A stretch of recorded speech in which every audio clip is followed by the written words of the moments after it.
आज का हमारा टॉपिक इंट्रोडक्शन टू सेट्स है। सबसे पहले टेक्स्ट बुक से सेट्स के बारे में सीखते हैं। 1. सेट 1.1 तारुफ। हमारी रोज़मर्रा ज़िंदगी में लफ्ज़ सेट सिर्फ चंद मजमुओं के लिए इस्तेमाल होता है, जैसा कि water set, T set, sofa set, किताबों का सेट, रंगों का सेट वगैरह। मगर रियाजी में एक वसीउल मानी लफ्ज़ है, क्योंकि ये उसकी मुख्तलिफ शाखों को इकट्ठा करने का रास्ता फराहम करता है। ये रियाजी के बहुत से सादा और पेचीदा मसाइल को हल करने में भी मदद देता है। मुख्तसरन, ये मौजूदा दौर की जदीद तालीम में एक अहम किरदार अदा करता है। सेट की दी गई मिसालों पर गौर करें। ए बराबर है गिनती के एदाद का सेट, बी बराबर है पाकिस्तान के सूबों का सेट, सी बराबर है जियोमेट्री के आलात का सेट। वाज़िया अशिया या एदाद के इज्तमा को सेट कहते हैं। किसी सेट की ये अशिया या एदाद उसके अरकान कहलाते हैं। सेट थ्योरी रियाजी की वो शाख है जिसमें सेट के मुतल्लिक बात की जाती है। ये जॉर्ज केंटर की तख्लीक है, जो रूस में 3 मार्च 1845 में पैदा हुए। 1873 में उसने एक आर्टिकल शाया किया जिसने सेट थ्योरी के नज़रिए को जन्म दिया। जॉर्ज केंटर की वफ़ात 6 जनवरी 1918 को जर्मनी में हुई। 1.1.1 सेट का इजहार। सेट को 3 तरीकों से जाहिर किया जाता है। नंबर 1 बयानिया तरीका, नंबर 2 अंदराजी तरीका, नंबर 3 तरकीब सेट साज। सबसे पहले हम उसके तरीक़ेकार नंबर 1 के बारे में बात करते हैं, जो कि है बयानिया तरीका। अगर किसी सेट को उसकी खासियत के मुताबिक अल्फाज में लिखा जाए तो ये सेट को लिखने का बयानिया तरीका कहलाता है। मसलन n बराबर है कुदरती एदाद का सेट, z बराबर है सही एदाद का सेट, p बराबर है मुफरद एदाद का सेट, w बराबर है मुकम्मल एदाद का सेट और s बराबर है ऐसे शमसी महीनों का सेट जो हर्फ जीम से शुरू होते हैं। क्या आप जानते हैं कुदरती एदाद के सेट, मुकम्मल एदाद के सेट, सही एदाद के सेट, जिफ्त एदाद के सेट और ताक एदाद के सेट को बिलतरतीब इंग्लिश हरूफ N, W, Z, E और O से जाहिर करते हैं। अब हम अपने दूसरे तरीक़ेकार की तरफ बढ़ते हैं, जो है इंदराजी तरीका। अगर किसी सेट के तमाम अरकान को ब्रैकेटों के अंदर कॉमे की मदद से अदा करके लिखा जाए तो उसे सेट लिखने का इंदराजी तरीका कहते हैं। अब हम अपने तीसरे तरीक़ेकार को देखते हैं, जो है तरकीब सेट साज। अगर किसी सेट को उसके तमाम अरकान के किसी मुश्तरक खसूसियत की बिना पर लिखा जाए तो उस तरीके को तरकीब सेट साज कहते हैं। किसी सेट को तरकीब सेट साज के तरीके से भी लिखा जा सकता है। मसलन ई जुफ्त एदाद का सेट बयानिया तरीका है, जबकि ई बराबर है ब्रैकेट 0, +-2, +-4, एंड सो ऑन। इस सेट का इंदराजी तरीका है। इसी सेट को तरकीब सेट साज में यूं लिखा जाता है। ई बराबर है x, जबकि x एक जुफ्त अदद है। इसको हम यूं पढ़ सकते हैं कि ई तमाम x का सेट है, जबकि x एक जुफ्त अदद है। a बराबर है x, जबकि x साल का शमसी महीना है। b बराबर है x के, जबकि x n का हिस्सा है और x बड़ा है 1 से और छोटा है 5 से।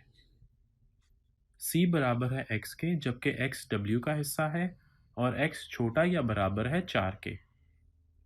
चंद अहम इलामात आपके सामने स्क्रीन पर आ रही हैं। आप इन्हें गौर से देखें और अपने जहन नशीन करें। आइए सेट से मुतल्लिक एक वीडियो देखते हैं। सेट्स 19th सेंचुरी में जॉर्ज कैंटोर वो फर्स्ट मैथमेटिशियन था जिसने सबसे पहले मैथमेटिक्स की मुख्तलिफ ब्रांचेस को यूज़ करते हुए सेट्स का प्रॉपर आइडिया दिया। So first, what is set? Set simple collection को कहते हैं। फॉर एग्जांपल, जो चीज़ें हम पहनते हैं वो सब सेट्स में ही होती हैं, like shoes, socks, pants etcetera. एक और एग्जांपल हम फिंगर्स के सेट की देखते हैं। जिसमें index finger, middle, ring and pinky finger शामिल हैं। सो सेट एक ऐसी चीज़ है जिसमें प्रेजेंट चीज़ों की प्रॉपर्टीज सेम हों। Sets notation. सेट्स की नोटेशन बहुत सिंपल सी चीज़ है। आप जस्ट एलिमेंट को एक लिस्ट में लिखें और उनको कॉमा के साथ सेपरेट कर दें। उसके बाद कर्ली ब्रैकेट्स लगा दें, जैसा कि इस एग्जांपल में देख सकते हैं। Finite set. ऐसा सेट जिसमें एलिमेंट्स की तादाद लिमिटेड हो उसे फाइनाइट सेट कहते हैं।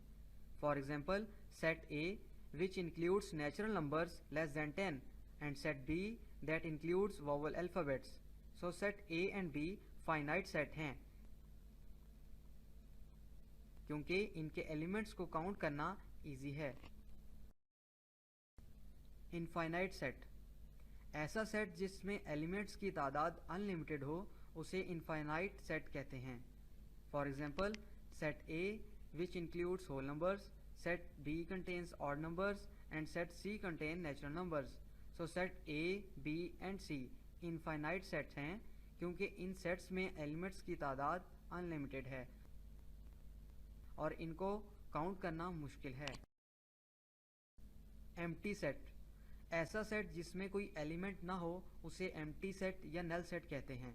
एम्प्टी सेट को नल के सिंबल से रिप्रेजेंट करते हैं। For example, think of the set of piano keys on a guitar. But wait, क्या गिटार पे पियानो कीज होती हैं?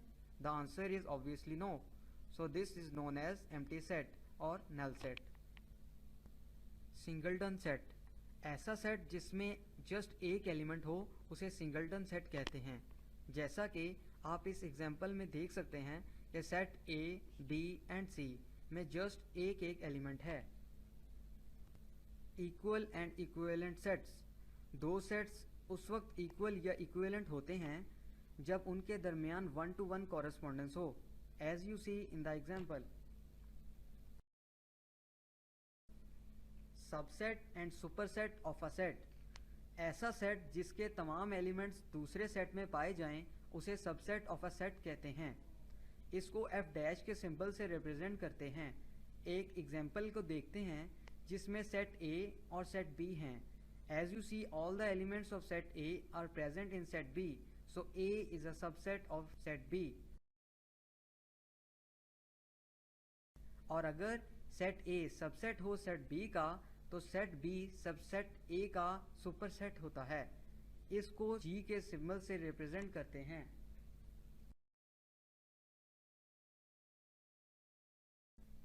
Proper and improper subset of a set. ऐसा सेट जो दूसरे सेट का सबसेट हो लेकिन उसके इक्वल ना हो उसे प्रॉपर सेट कहते हैं। As you see in the example, set A is called the proper subset of set B।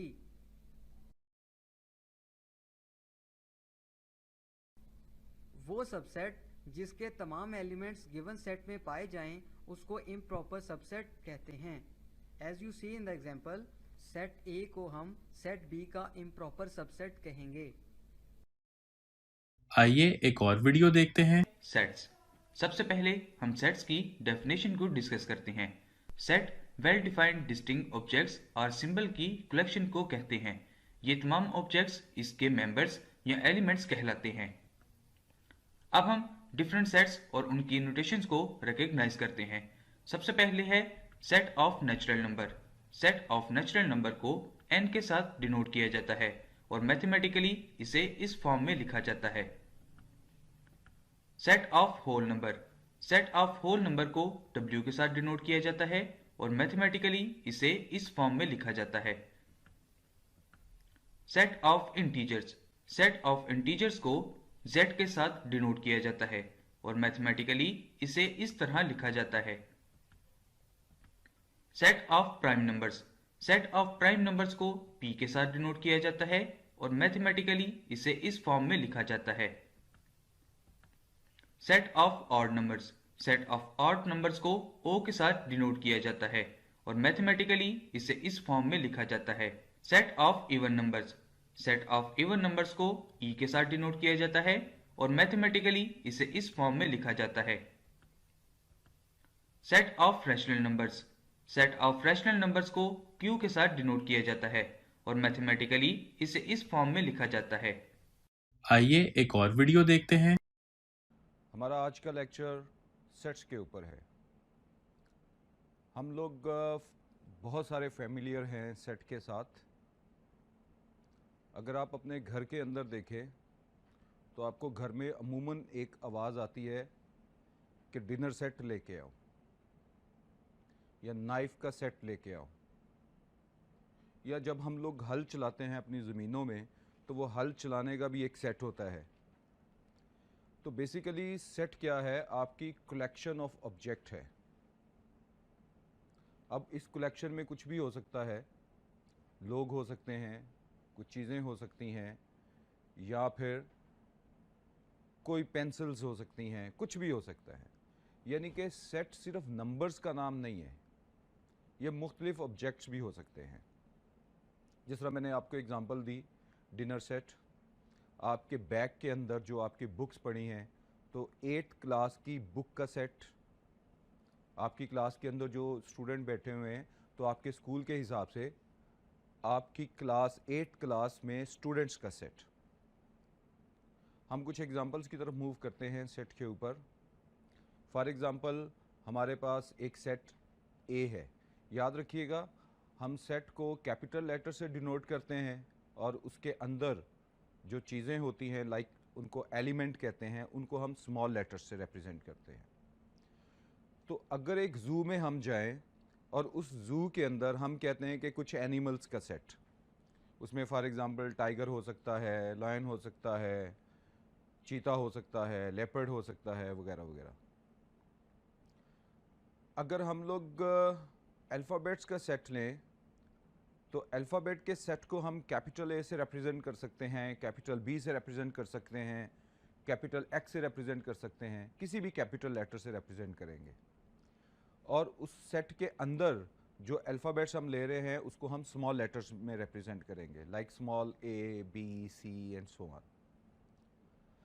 Set हमेशा दो दरमियानी ब्रैकेट्स में हम उसको एडजस्ट करते हैं, जिसको हम ब्रेसेस कहते हैं, या लोअर केस में लेटर्स को रिप्रेजेंट करना हो या किसी सेट को करना हो तो हम दो कर्ल ब्रैकेट्स को उसके अराउंड में लिखते हैं और अपने एलिमेंट्स को अंदर लिखते हैं। सेट के अंदर जो चीज़ें होती हैं जिस तरह मैंने पहले बताया उनको हम एलिमेंट्स कहते हैं। अब वो एलिमेंट्स ऑब्जेक्ट हो सकते हैं, नंबर्स हो सकते हैं, या कुछ भी हो सकता है। हमारे पास एक टेबल है। इस टेबल में हम डिफरेंट सेट्स को जो डिफाइंड किए हुए हैं उनकी तरफ हम देखते हैं। सबसे पहले हमारे पास आता है set of natural number.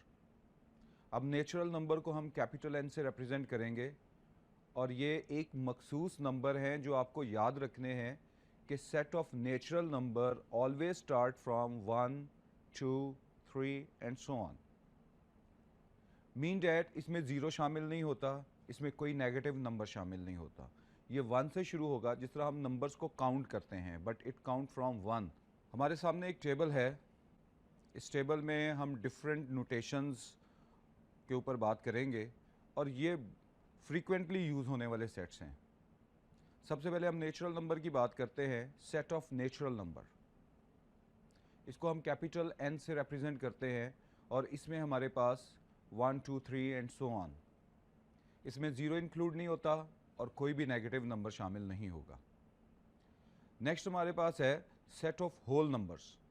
Whole number basically हम चीज़ों को काउंट करने के लिए यूज़ करते हैं और ये ज़ीरो से शुरू होता है और इसकी नोटेशन कैपिटल डब्ल्यू है। तो 0, 1, 2, 3 एंड सो ऑन। आपको पता है कि जब हम चीज़ों को गिनते हैं तो ज़ीरो से वो शुरू हो सकती हैं। ज़ीरो का मतलब है कोई भी चीज़ शामिल नहीं है, 1 का मतलब है एक चीज़ है, 2, 3 एंड सो ऑन। तो जिन चीज़ों को हम काउंट करते हैं वो ज़ीरो से शुरू होती है और वो होल नंबर्स में आती हैं। नेक्स्ट हमारे पास है सेट ऑफ इंटीजर्स। इसको हम कैपिटल जी से रिप्रेजेंट करेंगे and integers can be negative and positive both. तो ये नेगेटिव नंबर भी इसमें शामिल हैं, फिर ज़ीरो आएगा, फिर पॉजिटिव नंबर शामिल हैं। तो दोनों साइडों पे ये सो ऑन के तौर पर चलते हैं, जिसको हम इन्फिनिट मूवमेंट कहते हैं। नेक्स्ट हमारे पास आता है प्राइम नंबर्स। इसको कैपिटल पी से रिप्रेजेंट किया जाता है और प्राइम नंबर आपको पता है ऐसे नंबर्स होते हैं जो सिर्फ खुद पे डिवाइड होते हैं, किसी और नंबर पे डिवाइड नहीं होते।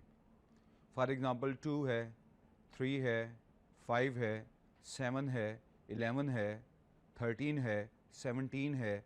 तो ये सारे नंबर प्राइम नंबर हैं, ये जो सिर्फ खुद पे डिवाइड होते हैं और किसी भी नंबर पे डिवाइड नहीं होते। नेक्स्ट हमारे पास आएगा set of odd numbers. Odd numbers ऐसे नंबर्स होते हैं जो 2 पे डिवाइड नहीं होते। इनकी डेफिनेशन है कि ऐसे नंबर्स जो 2 पे डिवाइड ना हों वो ऑड नंबर्स होते हैं। ये प्लस में भी हो सकते हैं, माइनस में भी हो सकते हैं। तो इसलिए हम इसको कैपिटल ओ से रिप्रेजेंट करेंगे और इनमें हम लोग लेते हैं +-1, +-3, +-5 एंड सो ऑन। नेक्स्ट हमारे पास है सेट ऑफ इवन नंबर्स। इसको हम कैपिटल ई से रिप्रेजेंट करेंगे और इवन नंबर ऐसे नंबर्स को हम कहते हैं जो 2 पे डिवाइड हों, लाइक +-2, +-4, +-6 एंड सो ऑन। और नेक्स्ट हमारे पास आएगा set of rational numbers. Rational numbers P/Q basically होता है। इसका मतलब है कि आपके नंबर्स डिवीजन शक्ल में हैं, लाइक 1/2 है, 3/4 है एंड सो ऑन। और इसको हम लोग कैपिटल Q से रिप्रेजेंट करते हैं। अब नेक्स्ट हम मूव करते हैं कि हम लोग किसी सेट का सबसेट कैसे फाइंड करेंगे।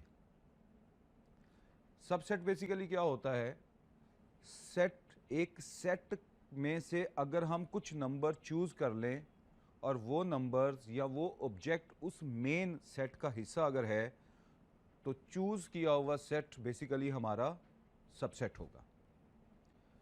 फॉर एग्जांपल आपके पास 3 फ्लेवर्स हैं। फॉर एग्जांपल आइसक्रीम के 3 फ्लेवर्स हैं, बनाना है, चॉकलेट है, वेनिला है। अब आप चाहते हैं इनमें से कोई एक फ्लेवर लेना, तो आपके पास जो 3 फ्लेवर्स का सेट है आइसक्रीम का, इसमें से कोई एक जो आप चूज करेंगे तो वो उसी सेट का हिस्सा होगा। तो इसलिए जो चूज्ड फ्लेवर ऑफ आइसक्रीम है बेसिकली वो आपका सबसेट है मेन सेट का, जिसके अंदर तीनों फ्लेवर्स थे। आप चाहते हैं कि आप उन तीनों फ्लेवर्स में से 2 फ्लेवर्स को चूज करना चाह रहे हैं, तो आप बनाना चॉकलेट ले सकते हैं, बनाना वनीला ले सकते हैं, चॉकलेट वनीला ले सकते हैं। इस तरह से आपने 2-2 के सेट बना लिए और ये सारे बिलोंग करते हैं आपके ओरिजिनल या पेरेंट सेट के साथ। इसलिए जो 2-2 के सेट आपके बने ये आपके सारे सबसेट है। और आप फिर मैक्सिमम क्या कर सकते हैं, तीनों फ्लेवर्स ले सकते हैं। आप बनाना, आप चॉकलेट और आप वनीला तीनों चूज कर सकते हैं। तो इसमें हमने देखा कि पहले हमने सिंगल सिंगल फ्लेवर लिया, फिर हमने 2-2 फ्लेवर्स लिए और फिर हमने तीनों फ्लेवर्स को चूज किया। तो ये सबसेट बनाने का तरीकाकार होता है एक मेन सेट के साथ। तो आप हो सकता है कि आपके जहन में ये भी हो कि इनमें से वो कोई भी फ्लेवर नहीं है जो आपको पसंद है, तो आप कहते हैं जी आपको कोई फ्लेवर नहीं चाहिए, तो आप उसमें से कुछ भी चूज नहीं करते। तो इसका मतलब ये हुआ कि एक एम्प्टी सेट भी बनेगा।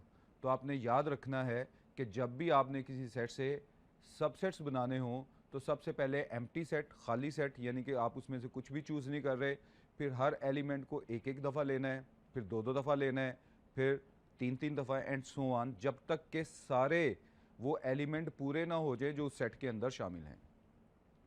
हमारे पास एक एग्जांपल है सबसेट के लिए।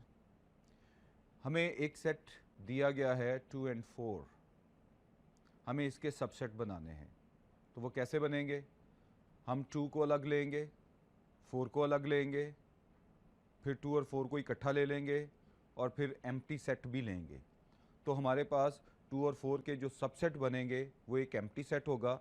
ये जो आपको निशान नज़र आ रहा है कि सर्कल के ऊपर एक लाइन लगी हुई है, इसको हम लोग फाई बोलते हैं, फाई, और इसका ये रिप्रेजेंटेशन है आपके एम्प्टी सेट की।